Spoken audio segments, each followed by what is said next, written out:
What's going on, everyone, from LowKick MMA? My name is Danny Podolsky, and I'm joined with Greg Velasco. He is set to appear this Tuesday on Dana White's Contender Series when he takes on Shamil Gaziev. Thank you so much for taking the time, Greg. Of No, thank you for having me, man. I appreciate it. course, and just first off, how this fight come together and how his training been going?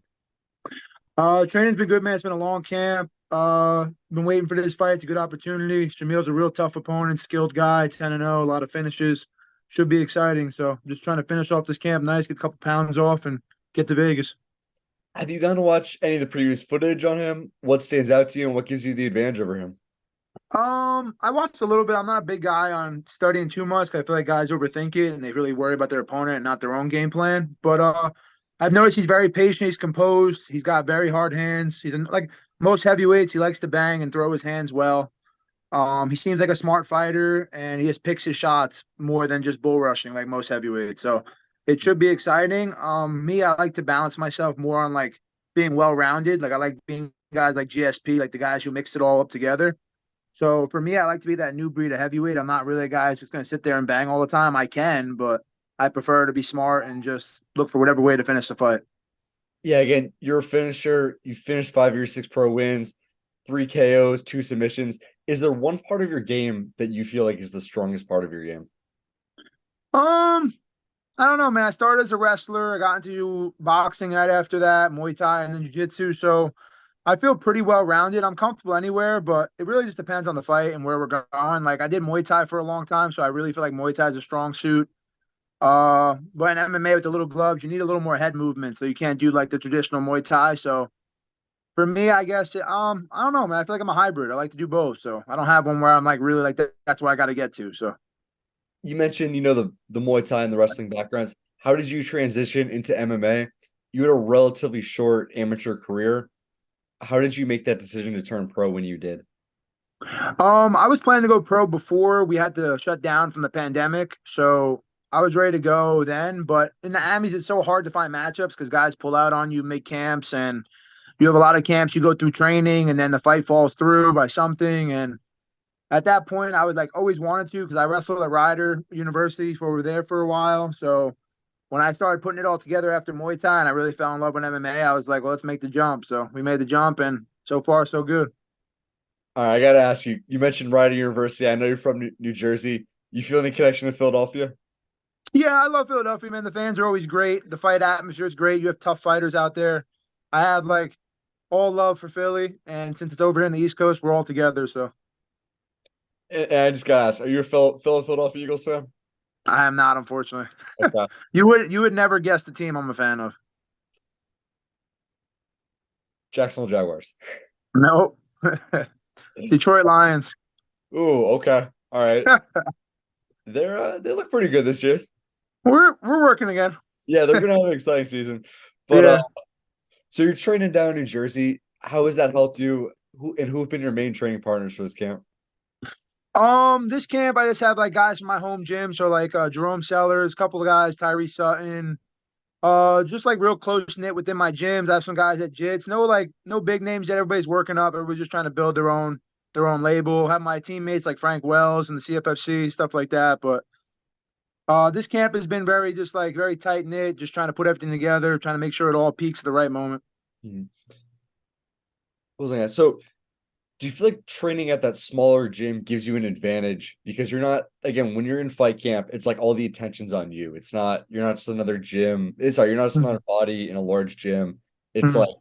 it's Greg Velasco. He's got the fight camp. All the attention's on you. I think it's got its ups and downs. Like I wouldn't say there's anything bad about a big team because obviously you have more bodies there for more like I know it's hard for upper weights in general because I had a small group of guys that I trained with who like Jimmy Lawson and some other guys who I've been worked out with and cross trained. So it's like for the little gym, it's nice. Like you said, we get the more attention through our coaches and we get that individual time. But at the same time, it is hard to find those big bodies you need for like these big fights coming up. Mhm. So And it's for, got its pros and cons, like everything else. Mhm. And for this fight, do you feel like you're being overlooked at all? Again, on paper, this guy, your opponent, Shamil Gaziev, anytime you hear a Dagestani name, it's like, and someone who's a finisher and a wrestler, it's always, on paper, looks like a scary matchup. But you yourself, I mean, you're undefeated as a professional. You've mentioned this background. You've been in the game for your whole life, whether it's in wrestling or Muay Thai, and you're a big underdog. Are you relishing that role of being the underdog? And do you feel like you're being overlooked at all?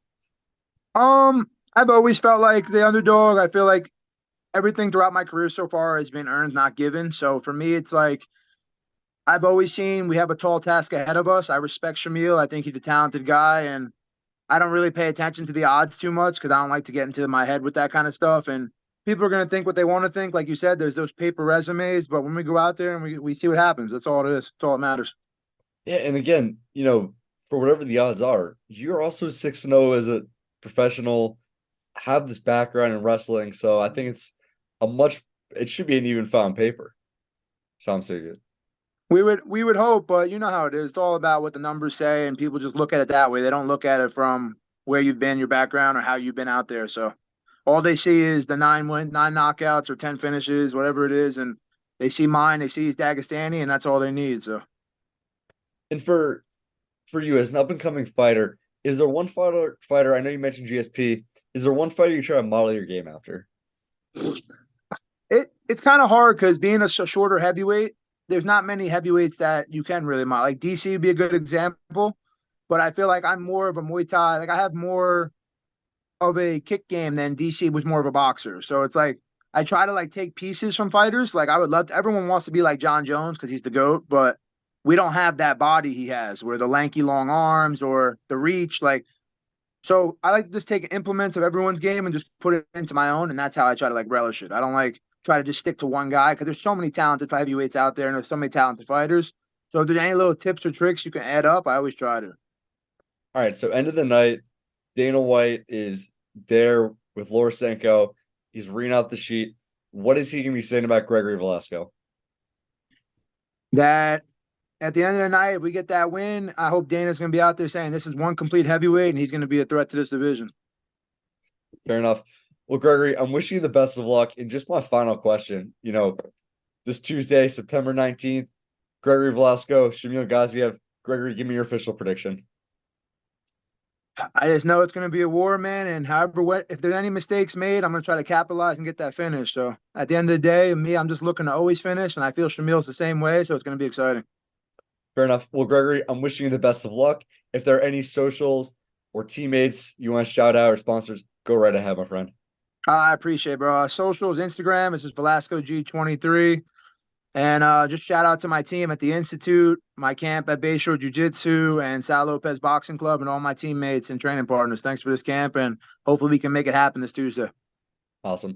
Guys, Gregory Velasco is set to appear on Dana White's Contender Series this Tuesday, September 19th. He takes on Shamil Gaziev. You won't want to miss it.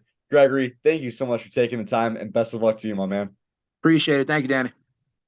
Make sure to subscribe to the LowKick MMA YouTube channel for all the latest news, event previews, and interviews with some of the biggest stars in MMA.